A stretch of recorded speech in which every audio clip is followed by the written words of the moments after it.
India के दिल में, जहां नदियां समुद्र से मिलती हैं, वहां है सुंदरबन। धूप पेड़ों के पत्तों से छन कर आती है और जंगल के जमीन पर रोशनी बिखेरती है। यहाँ फुसफुसाते पेड़ों के बीच रहते थे 3 दोस्त, मिको शरारती बंदर, तारा नम्र हाथी और राजू चालाक तोता। मिको अपनी चमकदार आंखों और तेज गतिविधियों के साथ हमेशा रोमांच के लिए तैयार रहता था। तारा मजबूत और स्थिर, उनके ग्रुप का धैर्यवान दिल था, और राजू अपने चमकीले पंख और तेज बुद्धि के साथ हमेशा चालाक उपाय के लिए भरोसा किया जा सकता था।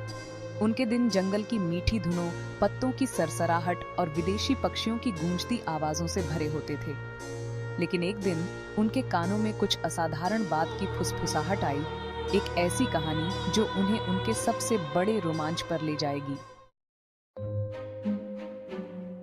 यह सब शुरू हुआ मिको की अतृप्त जिज्ञासा से।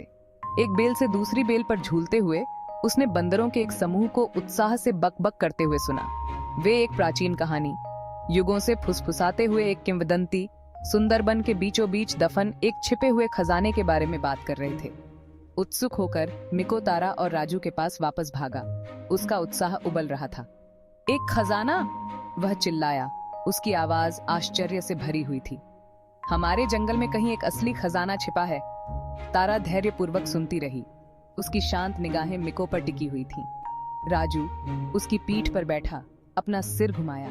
उसकी आंखें दिलचस्पी से चमक रही थीं। किंवदंती में एक जादुई रत्न की बात कही गई थी, जिसके बारे में कहा जाता है कि इसमें सुंदरबन और उसके सभी जीवों की रक्षा करने की शक्ति है।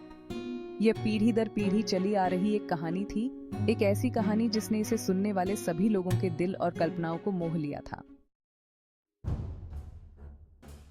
पहली चुनौती खुद को एक उफनती नदी के रूप में प्रस्तुत हुई। इसका पानी तेज और शक्तिशाली था। अपनी तेज धाराओं के लिए जानी जाने वाली यह नदी उनके और जंगल के बीच खड़ी थी। मिको, छोटा और फुर्तीला, आसानी से शाखाओं के पार झूल सकता था, लेकिन तारा और राजू को एक अलग उपाय की जरूरत थी। यहीं पर तारा की ताकत अमूल्य साबित हुई। मिको को अपनी पीठ पर सुरक्षित रूप से बिठाकर और राजू को ऊपर चढ़ाकर अपनी तेज आंखों से उसका मार्गदर्शन करते हुए तारा बहादुरी से घूमते पानी में उतर गई। उसने करंट के खिलाफ खुद को स्थिर करने के लिए अपने विशाल पैरों का इस्तेमाल किया। धीरे धीरे लेकिन निश्चित रूप से नदी पार करती रही। पानी उनके चारों ओर घूमता रहा, लेकिन तारा अडिग रही। उसका संकल्प अटूट रहा। अंत में वे दूसरी तरफ पहुंचे, गीले लेकिन उत्साहित। आगे आने वाले रोमांच के वादे के साथ उनकी आत्माएं ऊंची थीं। उनकी यात्रा उन्हें सुंदरबन के अंदरूनी इलाकों में एक विशाल बरगद के पेड़ के पास ले गई। इसकी प्राचीन जड़ें मोटी और उलझी हुई हवा में रहस्य फुसफुसाती हुई प्रतीत होती थीं। इन जड़ों के बीच छिपा हुआ एक अंधेरी और रहस्यमयी गुफा का प्रवेश द्वार था, जो उनके रास्ते में अगली बाधा थी। गुफा के चारों ओर की हवा नम मिट्टी की गंध और कुछ प्राचीन और अज्ञात से भरी हुई थी। मिको आमतौर पर निडर प्रवेश द्वार पर हिचकिचाया। उसकी स्वाभाविक जिज्ञासा आशंका की एक किरण से कम हो गई। यह राजू की तेज बुद्धि थी जिसने दिन बचा लिया। देखो, वह चिल्लाया, अपनी चोंच से प्रवेश द्वार के पास भिन्न भिनाते जुगनुओं के एक समूह की ओर इशारा करते हुए। वे हमारा रास्ता रोशन कर सकते हैं, और इसलिए जुगनुओं द्वारा उनके मार्ग को रोशन करने के साथ तीनों दोस्त अंधेरे में चले गए। उनके दिल डर और उत्तेजना के मिश्रण से धड़क रहे थे। भाग 5, शेर खान की परछाई। गुफा के अंदर की हवा घनी और भारी थी, और हर कदम सन्नाटे में गूंज रहा था। जैसे ही वे गुफा में गहराई में जाते गए, एक नीची गुर्राहट ने उनकी रीढ़ की हड्डी को हिला दिया। 2 पन्ने जैसी आंखें अंधेरे में चमकती हुई परछाइयों से निकलीं। डर, ठंडा और तेज, अंधेरे से छेदता हुआ उन्हें पल भर के लिए पंगु बना देता है। उनके सामने खड़ा था, उसका शक्तिशाली फ्रेम जुगनुओं की धुंधली चमक के खिलाफ उभरा हुआ था। शेर खान, राजसी और दुर्जय बाघ। शेर खान सुंदरबन का रक्षक था। उसकी उपस्थिति पूजनीय और भयभीत दोनों थी। वह अपनी बुद्धि और न्याय की प्रबल भावना के लिए जाना जाता था। उसकी अचानक उपस्थिति, उससे निकलने वाली विशाल शक्ति सबसे बहादुर दिल को भी कांपने के लिए काफी थी। भाग 6, जंगल के राजा की पहेली। क्या बात है जो तुम्हें मेरे घर ले आई है? शेर खान की आवाज गुफा में गूंज उठी। मिको ने जादुई रत्न की तलाश के बारे में बताया, वह किंवदंती जिसने उनके दिलों को मोह लिया था। शेर खान गौर से सुनता रहा। उसकी पन्ने जैसी आंखें उनके चेहरों को कभी नहीं छोड़ती थीं। जब वे समाप्त हो गए तो उसने एक नीची गुर्राहट की आवाज निकाली, एक ऐसी आवाज जो गुफा में गूंज उठी। तुम जिसे रत्न ढूंढ रहे हो वह आसानी से नहीं मिलता। वह गड़गड़ाया, यह छिपा हुआ है बल से नहीं बल्कि बुद्धि से।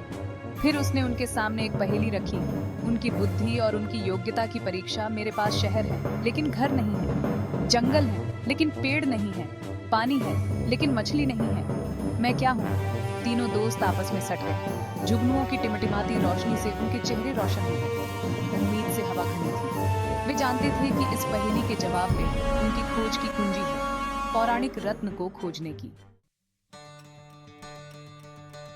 भाग 7, दोस्ती और दयालुता की शक्ति। मिको, उसका दिमाग दौड़ रहा था, जवाब के लिए बेतहाशा खोज रहा था। तारा शांत और चिंतनशील ने अपनी आंखें बंद कर लीं। उसकी याददाश्त उन सभी कहानियों के माध्यम से छान रही थी। राजू ने अपना सिर एक तरफ झुका लिया, सोच समझकर अपने पंख फड़फड़ाए। अचानक राजू की आंखें चमक उठी। एक नक्शा, वह चिल्लाया। उसकी आवाज गुफा में गूंज रही थी। जवाब एक नक्शा है शेर खान। उसकी छाती में एक धीमी गड़गड़ाहट कंपन कर रही थी। धीरे से सिर हिलाया। वास्तव में वह गड़गड़ाया। आप जिस रत्न की तलाश कर रहे हैं वह किसी विशिष्ट स्थान पर नहीं बल्कि यात्रा में ही है।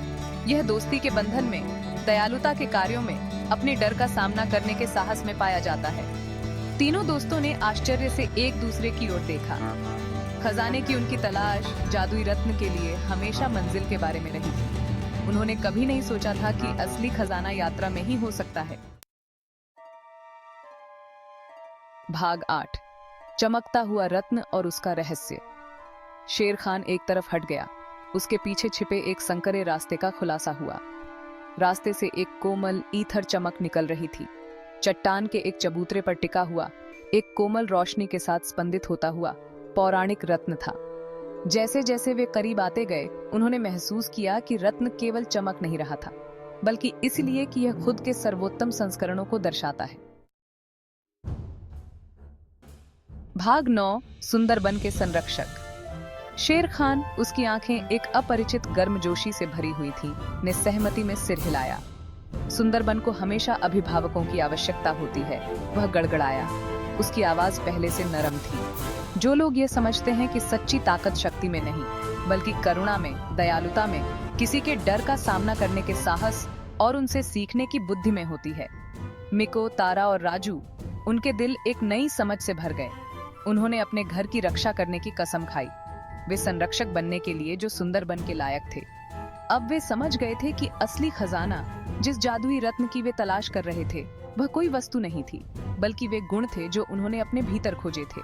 और इसलिए तीनों दोस्त अपने परिचित ठिकानों पर लौट आए, अपने साहसिक कार्य से हमेशा के लिए बदल गए। उन्होंने अपनी यात्रा से सीखे गए सबक को अपने दिलों में रखा, खुद को और उन सभी से मिले लोगों को याद दिलाते हुए कि जीवन के असली खजाने अक्सर सबसे अप्रत्याशित स्थानों में पाए जाते हैं। भाग 10, हंसी और प्यार की गूंज।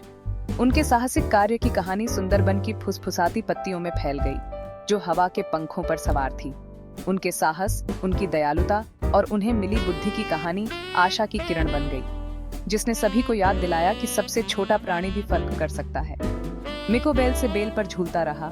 उसकी हंसी पेड़ों से गूंज रही थी, लेकिन अब उसकी आंखें एक नए ज्ञान से चमक रही थीं। तारा, उसके कदम हमेशा की तरह स्थिर थे, जंगल में एक शांत अनुग्रह के साथ चली गई। उसकी उपस्थिति सभी के लिए एक सुकून देने वाला आश्वासन था। और राजू, उसके पंख चमकीले और उसकी आत्मा उड़ान भर रही थी, अपनी बुद्धि और ज्ञान को साझा करना जारी रखा। सभी को दोस्ती और प्यार के महत्व की याद दिलाता था। और इसलिए सुंदरबन तीन दोस्तों के प्यार और उसके प्राचीन अभिभावकों की बुद्धि द्वारा संरक्षित दोस्ती, साहस की स्थायी शक्ति और उस जादू का प्रमाण है जो तब खिलता है जब हम अपने भीतर के असली खजानों को अपनाते हैं।